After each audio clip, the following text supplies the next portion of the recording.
کیا ہو گیا ہے؟ تم اتنی پریشان اور اداس کیوں لگ رہی ہو؟ اس کے کمرے میں آنے کے بعد صنم ہیرا بھی وہاں پر آ گئی تھیں۔ باہر اسما وہ بہت بڑا تماشا کر کے گئی ہیں۔ ویسے ہی ہم سب ان کی وجہ سے پریشان ہیں، اوپر سے تم۔ وہ مسلسل رو رہی تھی، اس کی آنکھیں سوج گئی تھیں۔ بابا جان مجھ سے بغیر پوچھے کیسے میری شادی فکس کر سکتے ہیں؟ انہیں مجھ سے پوچھنا چاہیے تھا، مگر انہوں نے نہیں پوچھا۔ میں کیا کروں، مجھے نہیں سمجھ آ رہا۔ کیا تم بھائی سے شادی؟ ہیرا کو بالکل اندازہ نہیں تھا کہ وہ شادی کی وجہ سے رو رہی ہے۔ تم نہیں کرنا چاہتی شادی؟ تو کوئی بات نہیں، تم چل کے بابا جان سے کہہ دو، آخر تم ان کی لاڈلی بیٹی ہو، وہ ہرگز تمہاری بات کو نہیں رد کریں گے۔ صنم اسے اچھے مشورہ دے رہی تھی، لیکن ایک منٹ، اچانک ہیرا کے چہرے پر ایک پریشانی کا بادل منڈرا رہا تھا۔ اگر تمہاری اور شاہزین بھائی کی شادی ٹوٹ گئی تو کیا میری اور زر کی شادی بھی نہیں ہوگی؟ نایاب اس کی بچپن کی دوست تھی، اس کے لیے بہت ضروری تھی، مگر زر تو اس کی محبت تھا نا۔ کچھ پل پہلے جن خوابوں کو وہ تعمیر ہوتے ہوئے دیکھ رہی تھی، اب اچانک سے اسے وہ ٹوٹتے ہوئے محسوس ہو رہے تھے۔ ارے پاگل ہو گئی ہو، وٹا سٹا تھوڑی ہوا ہے، اس کی شادی ٹوٹے گی تو تمہاری شادی تھوڑی ٹوٹے گی۔ صنم اسے تسلی دے رہی تھی، لیکن اگر ہو گیا تو؟ کیونکہ وہاں پر بیٹھی وہ تینوں لڑکیاں جانتی تھیں کہ چاہے یہ وٹا سٹا نہیں تھا، مگر پھر بھی ایک شادی کا انکار کرنے سے دوسرے کی زندگی میں اس کا ضرور اثر ہوگا۔ ماما، آپ ماموں کو کیوں نہیں بتاتی کہ وہ آپ کو ہر وقت مارتے ہیں؟ بیڈ بابا، ان بچوں نے صرف اپنی ماں کو مار کھاتے ہوئے ہی دیکھا تھا، مگر زویا نہیں چاہتی تھی کہ ان کی اولاد اس کے باپ سے نفرت کریں۔ وہ جیسا بھی تھا آخر ان کا باپ تھا۔ ایسا نہیں کہتے نورین، آپ دونوں جب غلط ہوتے ہیں تو ٹیچر آپ کو ڈانٹتی ہیں نا، مارتی بھی ہیں۔ ویسے ہی آپ کے بابا جب میں غلط ہوتی ہوں وہ تب مجھے پنشمنٹ دیتے ہیں۔ وہ ان کو سمجھا رہی تھی۔ ہم آج ماموں کو بتائیں گے، بابا نے آپ کو دوبارہ مارا ہے۔ طلحہ نے آج فیصلہ کر لیا تھا کہ وہ ہر چیز اپنے ماموں کو بتائے گا۔ نہیں میری جان، آپ کے ماموں بہت بزی رہتے ہیں نا، پتہ ہے نا آپ دونوں کو، اور آپ کے یہ بتانے سے وہ پریشان ہو جائیں گے۔ تو کیا آپ چاہتے ہیں کہ آپ کے ماموں پریشان ہو جائیں؟ وہ پیار سے انہیں سمجھا رہی تھی۔ اتنے میں دروازہ کھلا۔ وہاں سے داخل ہونے والا شخص انتہائی ہینڈسم، کالی گہری آنکھیں جس میں کوئی بھی ڈوب سکتا تھا، بالوں کو اس نے جیل سے اوپر جمایا ہوا تھا جس میں وہ اور ڈیشنگ لگ رہا تھا۔ بلیک کلر کی پینٹ شرٹ پہنے اور اس پہ بلیک ہی کوٹ پہنے، وہ بہت نمایاں اور شاندار مرد تھا۔ اس کی شرٹ سے اس کی باڈی نمایاں ہو رہی تھی، جس سے صاف طور پر پتہ چل سکتا تھا کہ اس نے خود پر کافی دھیان دیا ہے۔ وہ ایک وجیہہ مرد دروازے پہ کھڑا تھا۔ ماموں؟ وہ دونوں اپنی جگہ سے اٹھے اور اس شخص کے گلے لگ گئے۔ جی ماموں کی جان، کیا ہوا ہے مجھے بتاؤ؟ وہ دونوں کا ماتھا چوم کر اب ان سے پوچھ رہا تھا۔ حالانکہ وہ جانتا تھا کہ یہاں کیا ہوا ہے، مگر وہ پوچھنا چاہتا تھا۔ بابا نے آج نورین کچھ بولنا چاہتی تھی، پیچھے سے اپنی ماں کا چہرہ دیکھا اور چپ ہو گئی۔ بابا نے مما کو آج بھی مارا ہے، البتہ طلحہ نے فوراً بول دیا۔ اوہ اچھا، ٹھیک ہے۔ اس کا بس اتنا ہی کہنا تھا کہ دونوں چونک گئے تھے۔ اچھا، میں آپ دونوں کے لیے چاکلیٹ لایا ہوں، باہر رکھی ہیں، آپ لوگ جا کے لے لو، تب تک میں آپ کی مما سے بات کر لوں۔ وہ یہ کہہ کر زویا کی طرف بڑھ چکا تھا اور دونوں بچے باہر جا چکے تھے۔ وہ چلتے چلتے زویا کے برابر آ کے بیٹھ گیا۔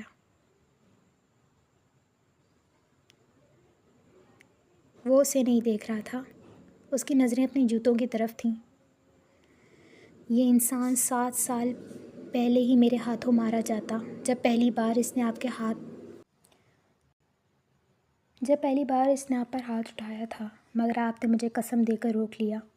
ابھی بھی بس آپ کی قسم کی وجہ سے ہی یہ انسان زندہ ہے، ورنہ ذوحان مصطفیٰ کی بہن پر ہاتھ اٹھانے والوں کی نسلیں مٹا دوں میں۔ وہ پرسکون بیٹھا ہوا تھا، مگر اس کے الفاظوں میں غصہ صاف طور پر نظر آ رہا تھا۔ میرے بھائی، وہ اس کے کندھے پر سر رکھ کر سامنے دیکھ رہی تھی۔ ابو امی کیسے ہیں؟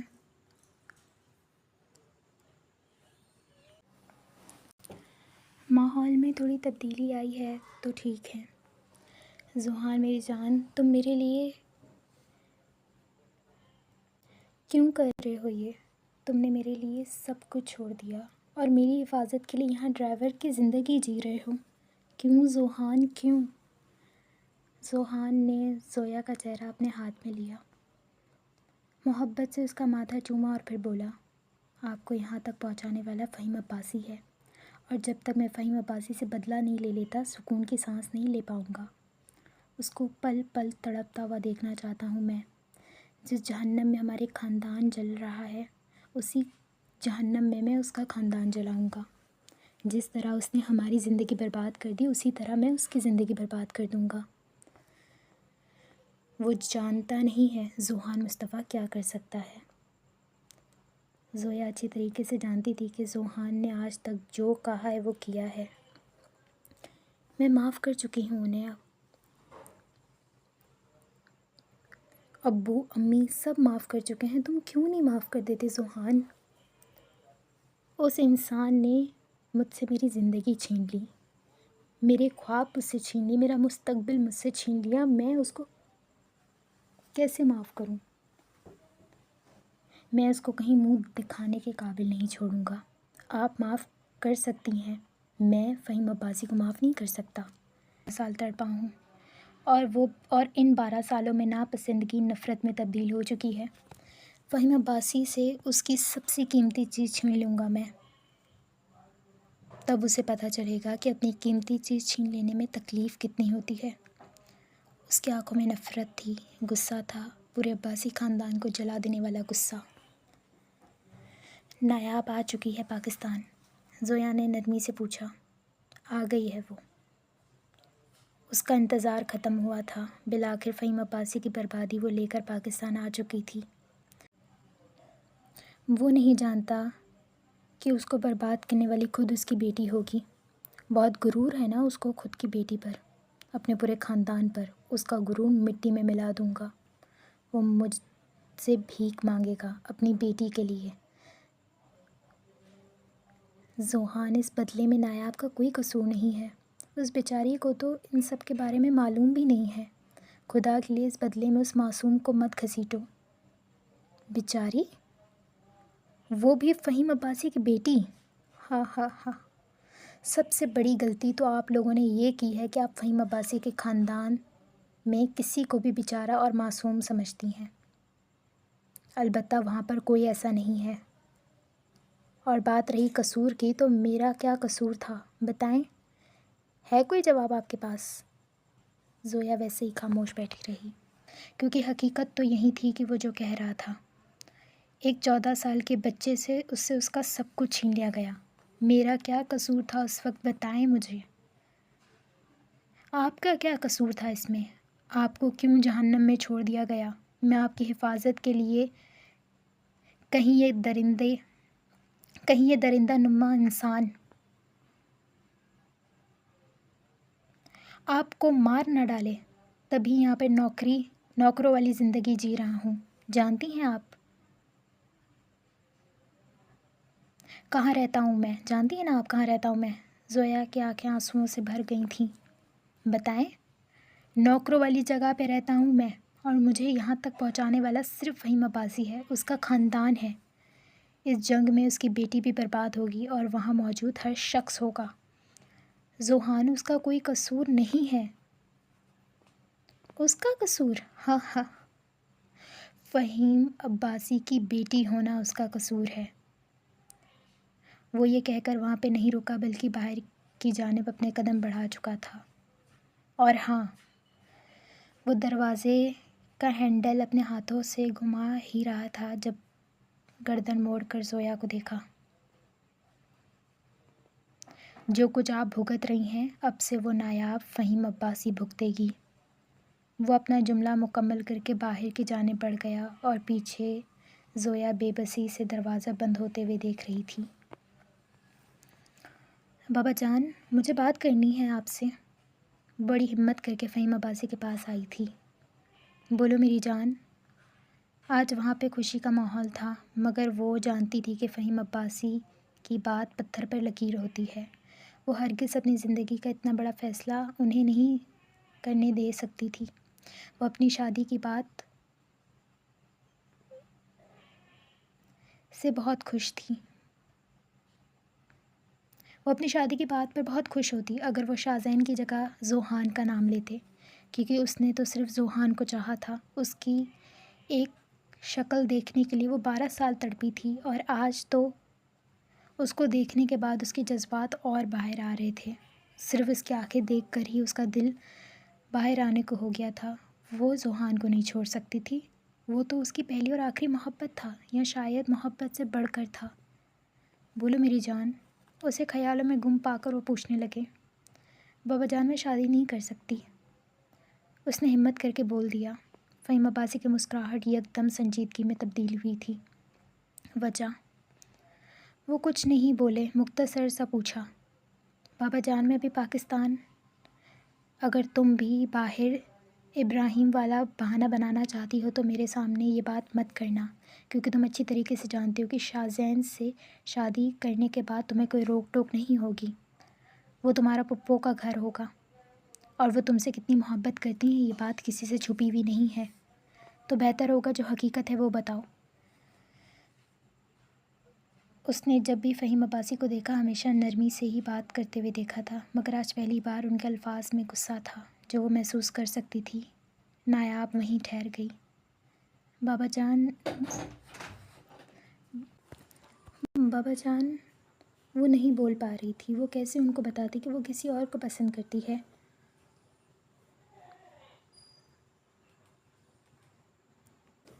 ابھی سے نہیں، بلکہ تب سے جب سے اس نے ہوش سنبھالا تھا۔ وہ شخص اس کے لیے اس کی زندگی تھا۔ نایاب، اب کی بار ان کی آواز اونچی ہوئی تھی۔ نایاب کی آنکھوں میں آنسو بھرنے لگے۔ بابا جان، وہ بالکل میری بھائیوں کی طرح ہیں۔ میں نے کبھی بھی ان کو اس نظر سے نہیں دیکھا، اور میں یکدم ان کو اس روپ میں قبول نہیں کر سکتی۔ وہ آنکھیں نیچے کرتے ہوئے فہیم عباسی کو بتا رہی تھی، ابھی صرف ہم نکاح کی بات ہی کر رہے ہیں، اور بات رہی تمہاری اس وجہ کی تو تم بھی، تو یہ کوئی وجہ نہیں ہوئی، کیونکہ تمہیں وقت دیا جائے گا۔ ابھی ابراہیم زر ہرا کے نکاح کے ساتھ تمہارا بھی نکاح ہوگا، اور اگر ہم نہ بھی بتا پائے، اور یہ ہم بتا نہیں رہے، یہ ہم تمہیں حکم دے رہے ہیں اور تمہیں ماننا ہوگا۔ اس کے آنکھوں سے آنسو اور تیزی سے بہتے جا رہے تھے۔ اس کے آنکھیں دیکھ کر فہیم عباسی کا دل نرم ہوا تھا، مگر وہ اپنی بیٹی کی زندگی ہرگز برباد ہونے دے نہیں سکتے تھے۔ وہ جانتے تھے کہ اگر یہ نکاح ہو گیا تو وہ اپنی بیٹی کو بہت ساری مشکلوں سے بچا سکتے ہیں، وہ اپنی بیٹی کا مستقبل سنوار سکتے ہیں۔ انہوں نے اس کے آنسو کو نظر انداز کیا، اور نایاب کو تو آج وہ فہیم عباسی لگ ہی نہیں رہے تھے۔ انہوں نے کبھی اس سے غصے میں بات نہیں کی تھی، مگر آج، اگر تمہاری بات مکمل ہو گئی ہو تو جاؤ یہاں سے۔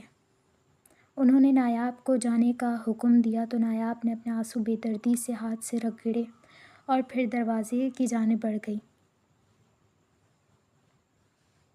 اگر ان کو لگتا ہے کہ وہ نایاب کو مجھ سے دور کر سکتے ہیں تو یہ ان کی سب سے بڑی غلطی ہے۔ فہیم عباسی، تمہاری اس بیٹی کو تو میں تمہاری آنکھوں کے سامنے سے لے جاؤں گا۔ سفیان اپنے کمرے میں سگریٹ جلائے جنونی انداز میں کہہ رہا تھا۔ اس نے ایک نمبر پر کال ملائی اور دوسرے ہی بیل پر وہ کال اٹھا لی گئی۔ کمرے میں آؤ میرے۔ وہ بس یہ چند جملے کہہ کر فون بند کر چکا تھا، اور کچھ ہی پل بعد فون پر جس سے وہ بات کر رہا تھا وہ اس کے سامنے موجود تھا۔ دیکھو، میں تمہیں اپنے دوست سمجھتا ہوں، اور آج تک اپنی ہر پریشانی میں نے تم سے شیئر کی ہے، چاہے تم اس گھر میں زویا بھابھی کے بھائی کی حیثیت سے ہی آتے ہو، مگر تم جانتے ہو کہ میں تمہیں اپنا بھائی سمجھتا ہوں۔ زویا بھابھی میرے لیے قابل احترام ہے، یہ تم بھی جانتے ہو، اور تم میرے لیے بہت ضروری ہو۔ اس پریشانی میں بھی میں تمہارا مشورہ لینا چاہتا ہوں۔ فہیم عباسی نے نایاب کا رشتہ اپنے بھانجے شاہزین فیاض سے کر دیا ہے، مگر اسے لگتا ہے کہ وہ اپنی بیٹی کو بچا لے گا۔ اس جمعے کو ان لوگوں نے نکاح رکھا ہے اور آج پیر ہے۔ صرف 4 دن ہے میرے پاس۔ مجھے کچھ بھی کر کے نایاب کو اپنا بنانا ہے۔ وہ لڑکی میرا جنون ہے۔ میں اسے پا کر فہیم عباسی کو بتانا چاہتا ہوں کہ میں جو کرنا چاہتا ہوں وہ میں کر سکتا ہوں۔ اس نے بہت ہلکے میں لے لیا ہے ہم ملکوں کو۔ وہ ویسے ہی سگریٹ کے کش پر کش لیتے ہوئے بول رہا تھا، اور ذوحان ویسے ہی بس اسے دیکھ رہا تھا۔ کیا کرنا چاہتے ہو؟ اس نے بس اتنا ہی سوال کیا۔ اس لڑکی کو اغوا۔ اور اس کی اس بات پہ ذوحان زور سے ہنس پڑا۔ ہا ہا ہا، تم کسی عام لڑکی کو اغوا کرنے کی بات نہیں کر رہے ہو۔ وہ لڑکی فہیم عباسی کی بیٹی ہے، اور تمہاری اس حرکت کے بعد تمہارے لیے اور مشکل پیدا ہو جائے گی۔ تمہیں لگتا ہے تم جاؤ گے، اسے آسانی سے کڈنیپ کرو گے یا اسے لینے جاؤ گے اور وہ تمہارے ساتھ آ جائے گی؟ مت بھولو فہیم عباسی کون ہے۔ 2 منٹ میں شہر بند کروا دے گا۔ تم یہاں فہیم عباسی طاقت مجھے بتا رہے ہو یا تم مجھے مشورہ دو گے؟ وہ غصے سے بولا۔ فہیم عباسی ایک پولیٹیشین ہے، بڑے بڑے لوگوں کے ساتھ اس کا اٹھنا بیٹھنا ہے، اور تم اس کی بیٹی کو اغوا کرو گے تو تمہیں پتہ چل جائے گا کہ وہ کیا کر سکتا ہے۔ تو پھر کیا کروں میں؟ تم ہی بتا دو۔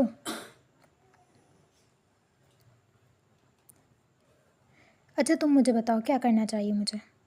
وہ اب ٹھنڈے اور نرم لہجے میں سے پوچھ رہا تھا۔ دیکھو سفیان، اگر تمہیں لگتا ہے کہ تم اتنی آسانی سے یہ سب کر لو گے تو یہ ہرگز نہیں ہو سکتا۔ اگر تم دادی جان اور اپنے بابا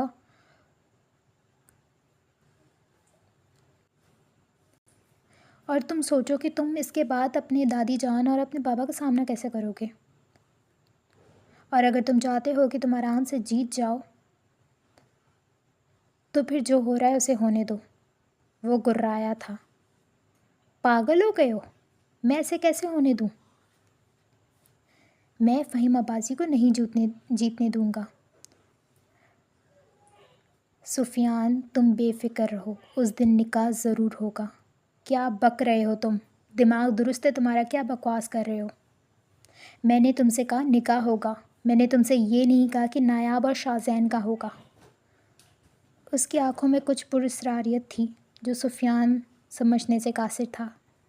نایاب کا نکاح اسی دن ہوگا جس دن فکس کیا گیا ہے، بس دولہا تبدیل ہو جائے گا۔ وہ اب اس کی بات سمجھ چکا تھا۔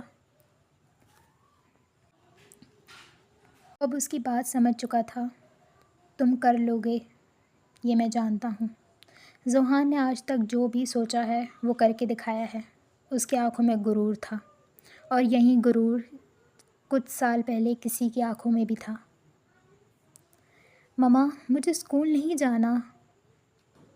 صبح اسکول کا وقت ہو گیا تھا، مگر ہر بار کی طرح وہ نہ جانے کے بہانے بنا رہی تھی، مگر راشدہ بیگم نے آج اس کے سارے بہانوں کو نظر انداز کر کے اسے زبردستی بھیجنے کا سوچا تھا۔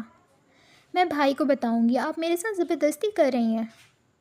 فہیم عباسی کسی کام کے سلسلے میں دوسرے شہر گئے ہوئے تھے، تو اب اس کے پاس اس کا دوسرا ہتھیار اس کا بھائی تھا۔ امی نہیں جانا تو رہنے دینا، ابراہیم اپنے کمرے سے آتے ہوئے بول رہا تھا۔ چپ کر جاؤ، تم لوگوں نے ہی اسے سر پہ چڑھایا ہے۔ تم جلدی سے تیار ہو جاؤ نایاب، اب تمہارا کوئی بہانہ نہیں چلے گا۔ ماما وہ ویسے ہی انتہائی بھری نظروں سے اپنے بھائیوں کو دیکھ رہی تھی، مگر ماں کے غصے کے آگے چاروں ہی چپ ہو گئے۔